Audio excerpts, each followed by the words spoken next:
Right. Hello everyone, I'm Dan, this is Ali, and this is Sam. We're really excited to be here. Thank you so much for the invitation. There's really two reasons we're excited to be here. One, we took a project management class over the summer, really enjoyed it, so it's nice revisiting that with all of you. And two, as beautiful as Kingston is, it's nice getting away from the midterms and lab reports. So anyways, we're going to be talking about the Calgary Peace Bridge and the project management that went behind it. First, I'll just tell you a little bit about the bridge itself. So it's a pedestrian and cyclist bridge located in Calgary, as you can imagine. It's flanked on either side, fairly close by two other bridges. So as you can imagine, many citizens in Calgary thought it was unnecessary. It was meant to promote eco-friendly travel, mostly pedestrians and cyclists, as I said. And it was designed by a rather famous Spanish architect named Santiago Calatrava. As I said, many considered it unnecessary, expensive, and simply unappealing. But now we'll dive into the project management side of things. So the first lessons learned that we found was that contracts should be awarded through a bidding process. So in an audit completed after the completion of the Peace Bridge, it was found that the city did not follow their own executive protocol, which included that design should be procured through a design bid process, which allows for multiple architectural submissions to be compared, as well as for the public to weigh in. And so without having that design bid process and being awarded by a single source contract, it meant that the public didn't have a chance to interact with the city and voice their own concerns and opinions, which greatly contributed to the negative feedback that the public did give to the city about the Peace Bridge. So the second lessons learned we learned for this project was to plan an effective communication approach for taxpayers. So the taxpayers of Calgary were at first very angry at the idea of the Peace Bridge. They thought their money was going to be spent on an expensive architect. So they had many questions that year, and during the Calgary municipal election, they were answered. So they discovered there that 99.5% of the funds were covered by a sustainability grant through Alberta, and that only a small portion of 0.5% were from city funding. They also discovered that money was saved in the long run because this solution was cheaper than implementing another form of transportation in Calgary. So in future projects, using a planned communication process, determining when and how to communicate with taxpayers and the public is very important. And doing this at the beginning of a project in the planning stage is also very important for a project of similar. So another thing that we found was that we need to clearly communicate with the stakeholders at the beginning. So before the implementation of this project, the local residents were polled regarding the installation of a traffic light, and they only made contact with 15% of the local population, which is the first issue. And out of those 15%, 6 out of 10 people did not push for a traffic light at that crossing because it is flanked on either side by two similar bridges with either a crosswalk or a pedestrian overpass. However, after the completion of the project, the city receives many complaints daily about the fact that there is not a effective means of crossing the street, which is a very busy road. And so going forward, we should communicate better with stakeholders the projected use of the project so that they can weigh in with all of the information and better perceive the needs of the situation. We also learned that a project manager should improve the accuracy of the schedule by using a schedule management plan. So the project was delayed for two major reasons. One, the welding in the bridge did not meet the architect's standards. And also there was damage to the concrete slabs that were involved in construction. So in the future, one should take into account the activity resource requirements and risk register items when estimating activity durations. So one thing that could have been done instead was, yes, they could take the completion time given by the contractors, the estimated completion time, but they should also add contingency time when estimating the duration of the project. The next lesson learned is to identify the key quality requirements for a project. So sections of the bridge were first fashioned in Spain and then shipped to Calgary to be assembled. But while in Calgary, they realized that some welds on the bridge did not meet their quality requirements. So then they had to halt the installation of the bridge and bring in a local inspector to ensure the bridge could still be constructed. So this obviously added more cost and time to this project timeline. So for future projects, using the plan quality management process to identify the quality and check it throughout the project, especially during the beginning and planning stages, and using quality control charts and checking sheets to ensure that the quality is met during every phase of the project. So as Sam touched on, the steel support beams for the bridge were awarded to a company in Spain. And so we found that clear communication between all stakeholders and all team members is very important. Because of this divide, the communication of the technical requirements as stated by Canada was not very well communicated to the Spanish design firm. And so they built these steel beams in accordance with their own laws.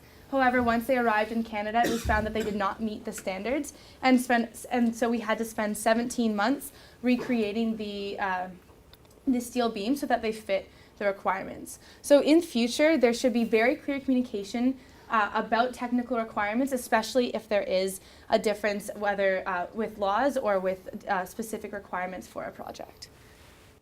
We also learned that a project manager should always ensure that they have a proper risk response strategy. So in the case of the Calgary Peace Bridge, 3 panes of glass were broken, 1 by weather and 2 by vandalism. So this risk should have been foreseen, and we ranked this risk as medium impact and medium probability. One way of mitigating this risk would be through technical solutions like thicker, more durable glass. And they actually did have a contingency plan in place. They had extra panes of glass on site in case they needed to be replaced. But the problem was the panes of glass actually needed to be installed from the outside in, and several panes of glass that were broken were in the middle of the bridge. And as you can imagine, that you would need a crane in order to install those. So they did have a contingency plan, but they needed to take it one step further and make sure they had the measures in place in order to install a new pane of glass quickly. So the next lessons learned is to identify methods to deal with resistive stakeholders. So as Dan just mentioned, there was vandalism that occurred on the bridge. This included the breakage of glass and light fixtures throughout the bridge.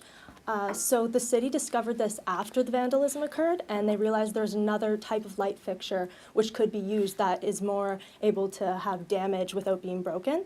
So they actually then had to replace all of the lighting throughout the bridge, which added more time to the project, extended the deadline, obviously. And so they had to use this corrective action to deal with resistive stakeholders, where in future projects, it should be anticipated that there will be hidden stakeholders, especially like vandalizers, and doing this in the early stage to avoid the resistive action of stakeholders. And then the next lesson learned is to adjust the scope baseline for necessary changes throughout the project. So there's a helicopter landing pad which is very close to the location of the bridge, and it was not included in the original scope under the constraints of the project. So the engineering firm, Stantec, figured out that they could not coexist under the original design of the bridge, so they had to make adjustments to the design, which means changing the scope and contract with the architect. And so payments were modified to cover these changes to related to the helipad and wind-related issues that would affect the bridge. So the scope baseline was appropriately changed for this project, so future projects that are similar would change the scope baseline early like they did. Another lessons learned that we found throughout this project was that a fixed price contract protects the client. And so between the City of Calgary and Graham Construction, there's a $19.8 million fixed price contract which allocates all of the risk for the project to Graham Construction. So in the process, as we mentioned, it did go 17 months over schedule due to the reconstruction of those steel support beams. However, all of this associated extra cost does fall to Graham Construction. So in this case, the City of Calgary did a very good job, especially seeing as they are a public entity and have to respond to the taxpayers. And so the fixed price contract was appropriate for their needs. However, on the behalf of Graham Construction, they should not have accepted such a fixed price contract in such a technically challenging project, since the bridge did have to span 100 meters across a river, without any support beams in the middle because of a specific ecosystem present there.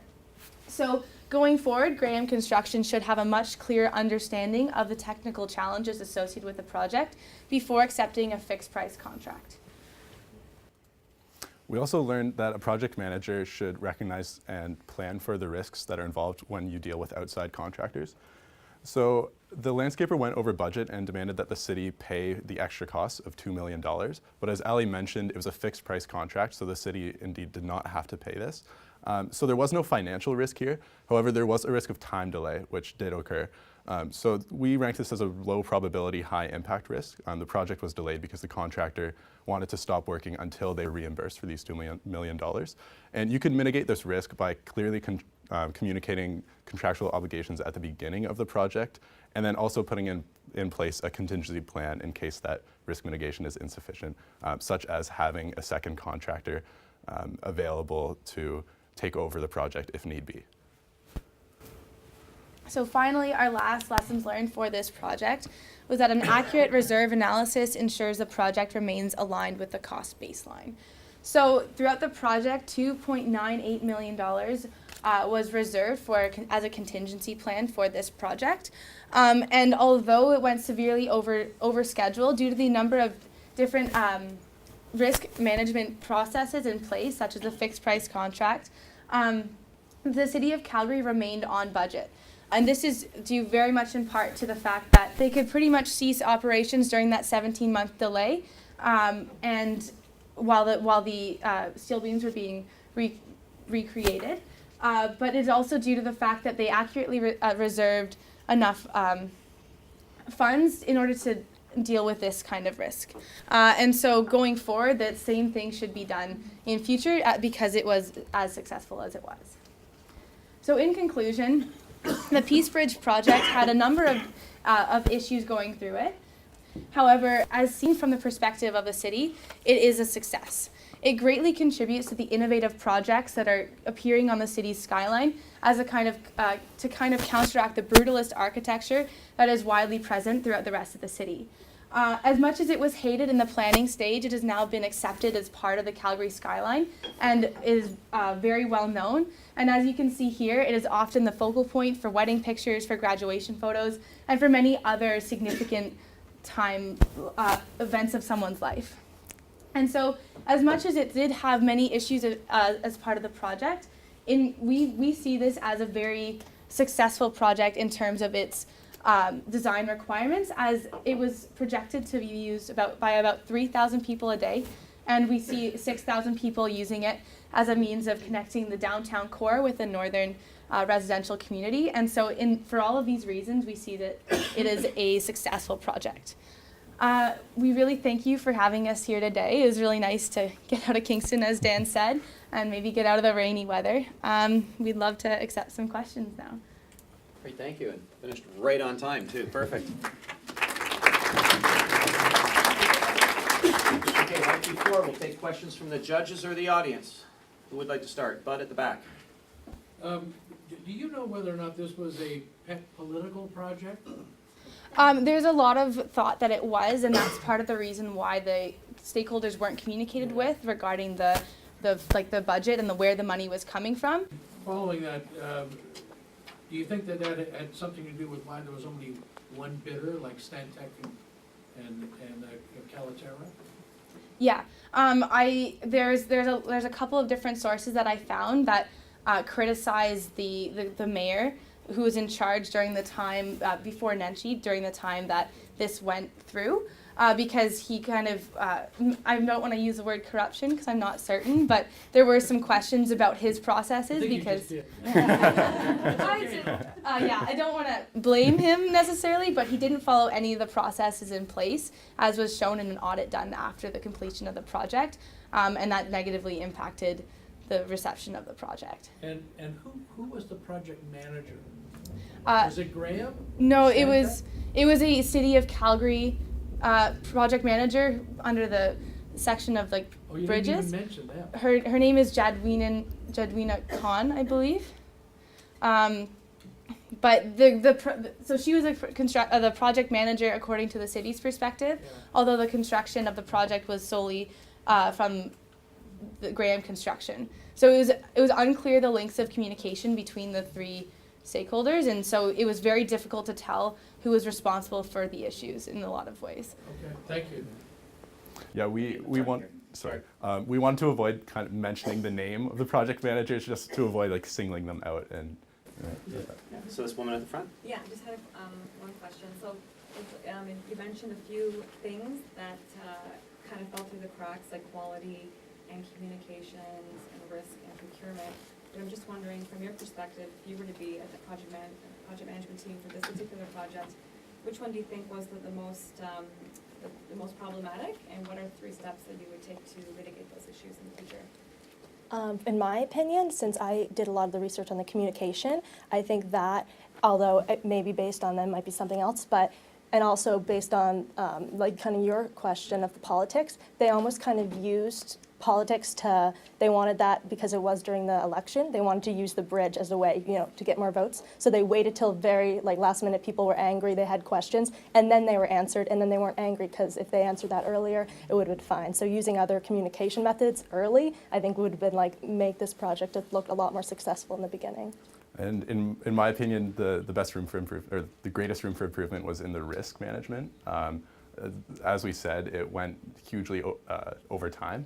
And a lot of that could have been avoided, but of course, when you are trying to sell the idea of this project to an entire population, it is very tempting to give the best case scenario, and perhaps that's why they went over the schedule. I would agree with Sam as far as communication. I think that was a hugely negative aspect of the project, because it is such a focal point of Calgary. It is very much part of our skyline, and the communication about it, people thought it was this hugely expensive project, when in all reality it's only $30,000 per square meter, which is very much in line or less than projects of a similar nature and the similar complexity around the world. Excellent. VJ? Yeah, I just wanted to ask that most of the public projects generally do go over budget as well as extensive delays. But in this particular case, I think the budget was not overrun because of the fixed price contract. Was there any backlash from the construction industry thinking that the city ripped them off, and then in the next project they would get even? I'm not sure about the next project getting even, but there was backlash. As Dan... There was, on one hand, I was just thinking that, you know, if you look at the stakeholder management, they were, Graham Construction was also one of the stakeholders, and I'm sure they were fairly unhappy. I think what was mentioned in one of the articles that I read was that Graham Construction was going to go after the Spanish architectural, or the Spanish engineering firm that was responsible for the delays caused by the steel beams. But the city of Calgary pretty much wiped their hands of it and said, no, you deal with it. And so there was a lot of communication. But the city of Calgary refused completely to even talk Another about taking question the I costs. had was that, do you think that any penalty clauses, as far as the time overruns are concerned, would have been effective? Any, penalty causes? Penalty clauses, yeah. I think, yes, it would have forced them to stick to schedule a little bit more. Right. Yeah. Okay. Brandon, you were wanting to ask. So I actually had that same type of question. Okay. Mine was basically that, I think Calgary got a really sweet deal on this, and that is Yeah. a fixed price contract for the construction company, but only one bid. Or we're talking about only Yeah. one real bidder. So going forward, based on what you've seen in your recommendations now, is if another public project comes up and there's one bidder, I don't know if they'd necessarily be so willing to take a fixed price construction project, because at least in the city of Toronto, those don't exist. Yeah. No, I think they're forced now to have multiple bids. But even so, multiple bids, there's gonna have to be some greater contingency Sure, or absolutely. to offset some of the potential costs going Yeah. on. So in your analysis, is there anything that you looked at from and I know P3s are talked about now, so selling off advertising space on any potential construction sites or getting some private enterprise or portions of it, is that something that you looked at, or there was some discussion on this bridge? I'm from Calgary, and when it was getting built, I remember hating it, and now I like it. But I didn't see anything around the construction site that would have contributed to like creating revenue for that. There is nothing like that I saw, and I never read anything about it. We never found any information about people looking to do that. Next 2 questions, Bud, then Kevin. Yeah, this actually goes back to the players. So, you know, someone representing the city as the project manager, and hopefully the voice, as opposed to someone who just collects information and reports on it. And Stantec and Calaterra, and also Graham. Who would be responsible for the communication of the spec for the design of the bridge to make sure that it was done properly? Was that Graham or was it Stantec? Do you Who, mean, of course, is a world player. do you mean in regards to the steel beams? Yeah, Uh, the failure of them. The fact that they were built under Spanish, regulations and compliance, as opposed to Canadian, which is the customer. Yeah. Who was responsible for making that connection? That was Graham Construction because although the engineering firm in Spain was approved by Calgary, Graham awarded the bid to the Spanish engineering firm, and so it was through them that the contract was tendered. Okay, thank you. Should have done the right job, just said, It's you actually do it, you quite pick them, you random, do. but how does Stantec play a role in that if the engineering was done in Spain? Stantec's a huge player in engineering. Stantec and Santiago Santiago worked together to create the design and all the necessary specifications, but the steel beams were manufactured in Spain. So, in terms of engineering, well, Stantec, who would be the responsible firm? From an engineering standpoint, I'm an engineer. This is a huge gap. Yeah. It's absolutely like career ruining gap. Yeah. And someone stamped something and then realized it doesn't work. Right. I agree, it's just, yeah, so I mean, I'm surprised nobody lost a license over it. Yeah, well, in Spain is where the welding would have went wrong, because then when it was shipped to Calgary, that's where Stantec realized this issue. So I would assume like Santiago, that's where that issue happened. But I mean, luckily Stantec, they were supposed to do routine inspection while they were there, but really I think that could have been happening all the time in Spain with their, like, Santiago's company. So wasn't there any inspection as you go along, project life cycle, like at various stages? There were routine. There were That's what I inspections. thought those things. They were done. It seemed, from what we found, it seemed like they were done when they arrived in Calgary, which is the issue. It should have been done throughout the building of the steel beams, but it was done on receiving them, and the shipment of those itself was insane. And from a risk management plan point of view, if you specify those steel beams that that's really how we want to get it done according to Canadian standards, would have been just a simple and a nice thing to ask the Spanish company, in order to meet those standards, how do you intend to manufacture? And then catch the thing right there. I shouldn't have left the dock. No, they shouldn't have. We have time for one last question, back corner.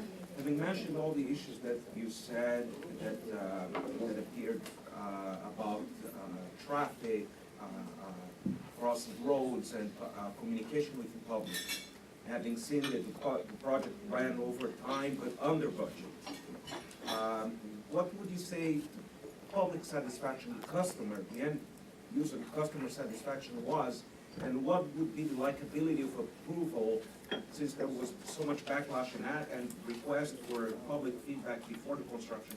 What would you say the future possibilities of approving similar projects would be based on what happened with this one?